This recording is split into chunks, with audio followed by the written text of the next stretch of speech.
وما خلقت الجن والإنس إلا ليعبدون.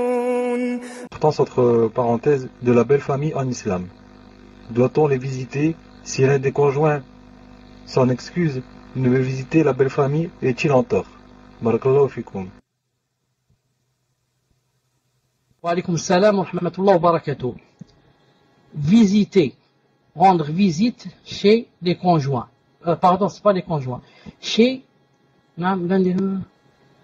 chez la belle famille, pardon. Que ça soit du côté de l'homme ou du côté de la femme, n'est pas une chose obligatoire.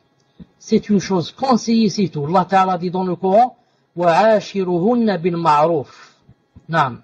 Il a dit, soyez bien avec elles dans le ma'rouf. Ma'rouf, les choses yani, qui sont connues de tout le monde, etc., qui sont yani, qui ne contradisent pas la charia. La femme aime que son mari, subhanallah al-azim, respecte sa mère et son père et ses frères et soit bien avec sa famille. Naam, ça lui plaît. Naam, elle voudrait qu'il soit bien avec sa mère, son père, qu'il les respecte, qu'il ceci, qu'il cela. Ça lui fait plaisir à elle. Donc, faire cette chose, ça rentre dans quoi? Ça rentre dans ce bien se comporter avec sa femme. Et la femme aime bien aussi que la mère de son mari, elle aime que, parce qu'elle sait que son mari aime que elle respecte sa mère et son père, et comme ça. Donc elle, quand elle fait ces choses, ça rentre dans le bon comportement avec le mari. Mais ce ne sont pas des choses obligatoires. Ça rentre dans le bon comportement. C'est pour ça que, quand il y a des choses qui tournent mal, etc., on prend avec douceur, avec sagesse, avec hikmah, un peu de distance, jusqu'à ce que les choses aillent bien. Inch'Allah ta'ala. Naam. On prend un peu de distance, et on se suffit, au téléphone par exemple, pour ne pas rompre les liens, et voir, jusqu'à ce qu'on essaie de se réconcilier, bi'idhnillahi, subhanahu wa ta'ala. Mais, comme a dit Cheikh Ibn Uthaymin, l'homme n'a pas le droit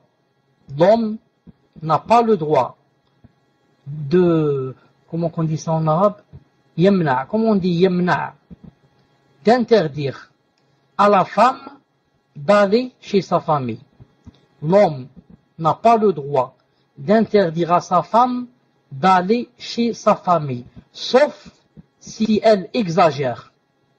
Maintenant, si elle passe 20 jours chez ses parents à elle et 10 jours avec son mari, celui-là, il peut lui dire, moi je t'interdis d'aller chez toi, ou alors il vaut mieux qu'on se sépare. Car toi, tu n'es pas marié avec moi, toi tu vis toujours chez tes parents. Si chaque semaine elle lui dit, il faut que j'aille passer la nuit chez mes parents, chaque semaine, 2-3 jours, ça, ce n'est pas ce qu'a dit l'islam. Mais à chaque fois qu'elles ont le besoin d'aller chez ses parents, ils sont malades, il y a un heure, s'il y a une fête, il y a ceci, il y a cela, il n'a pas le droit de l'empêcher, sauf s'il sait que, si elle va là-bas, il sait que, par exemple, sa mère va la remplir, sa mère fait de la sorcellerie, sa mère fait ceci. Dans ce cas, il ne la laisse partir que quand elle est dans le besoin. Sa mère est malade, sa mère a fait une fête, ceci, cela. Elle est dans le besoin, c'est tout. Sinon, il n'a pas le droit de l'empêcher.